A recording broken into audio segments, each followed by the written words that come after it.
Hey guys, what's up? Christina here. I just wanted to come back with an update. It's been probably, I would say, close to a month or more since I actually sat down and recorded anything as far as my weight loss journey is concerned. I posted the first video on YouTube from my iPhone, so it was kind of crappy quality. I'm going to guess this might be a little bit better. I'm not sure about the audio. I'll check back after I'm done filming, but I just wanted to come back and discuss a little bit more about where I'm at right now, what I've been going through. I'm still in the process of my weight loss journey. So basically my whole journey started around June, July of 2017. Right now it is December, so let's check. It is December 15th. I'm assuming my surgery will probably be between February and March of 2018. One of the biggest challenges I'm facing at this point is my pre-op weight loss. I'm supposed to be losing 10% of my excess body weight. So surgery day, I should be weighing in at 274. My starting weight was 316.6. This was my highest weight. It wasn't recorded at my bariatric center. That was my highest weight. So I have dropped some, but my nutritionist, when I started the program, weighed me in.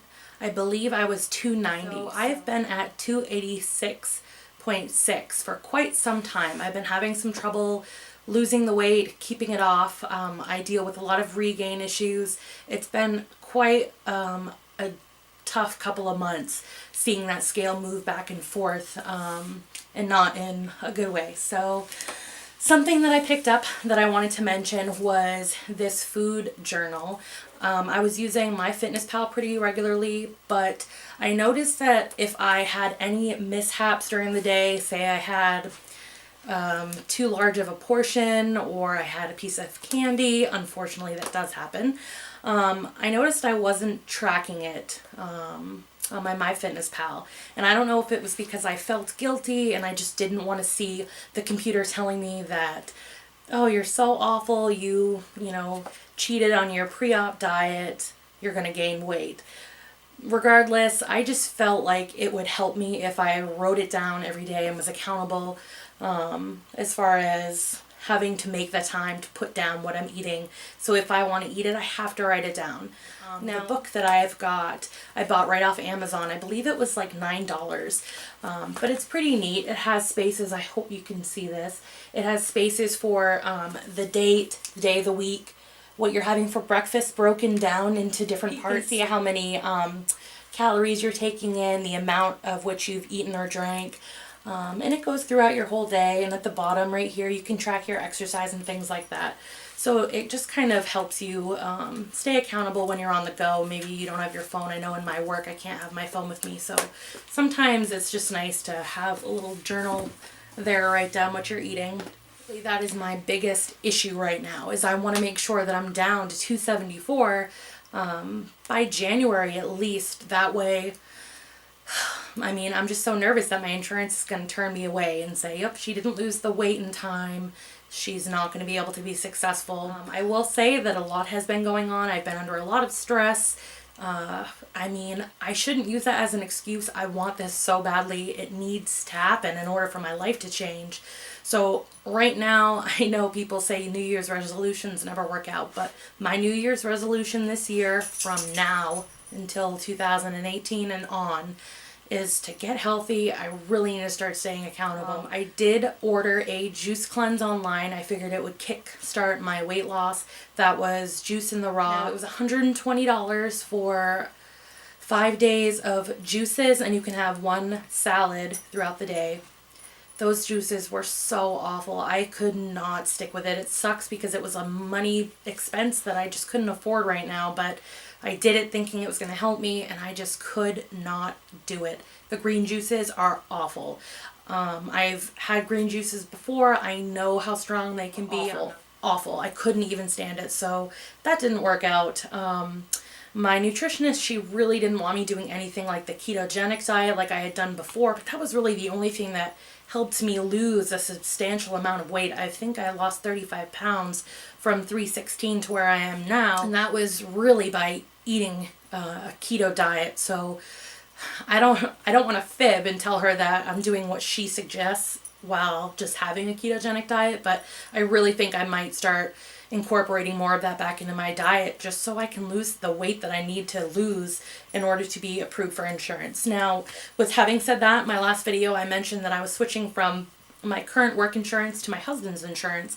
That process has been completed. I'll be able to start using that insurance January 3rd, I believe, so that's great. I'll have coverage for my bariatric surgery. I'm hoping that now, from that point on anyway, my appointments will be covered because I have been paying out of pocket for those, and it has racked up quite a bill, so I've been paying those when they come in. It's just a lot. So hopefully from here on out everything will go good. I do have a couple more things here I wanted to show you what I've been trying out that has sort of been keeping me more on track, especially as far as water goes. I know after surgery I'm going to have to be drinking a ton of water in order to get the daily requirements, and it's definitely one of my weaknesses that I struggle with now, not getting enough. So I bought this Camelback water bottle. A lot of people have been talking about it, how they use it after surgery, because I guess it doesn't allow air to come into your lungs or your stomach after you take a sip from it. It's just kind of like a rubber top here that doesn't open unless you bite the tip, and then you can just suck in a little bit. And I really like this. I take a flavor packet from Hannaford supermarket. It's a raspberry lemonade, 0 calorie, 0 carb thing. And I just put that in this water, and I'm able to get a few of these down while I'm at work. So that's really been helping me. And also I bought these Baramelt vitamins.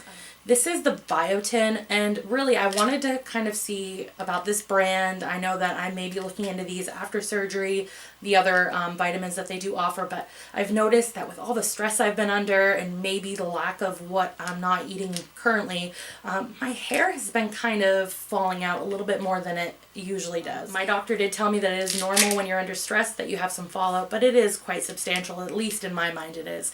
And I know that's going to be an issue after surgery, so I wanted to kind of get used to these now if this is something that maybe I'd be taking. So this is a melt. You put it in your mouth. It doesn't taste that bad. It dissolves really quickly, and I actually really like these, so I just wanted to mention that. I did actually bring in, this is what I bring to work every day when I mentioned those Hannaford packets. This is the little drink mix from Hannaford that I mentioned, the raspberry lemonade. And I also carry these Crystal Light shooters. This is blackberry lemonade, and I have a Crystal Light.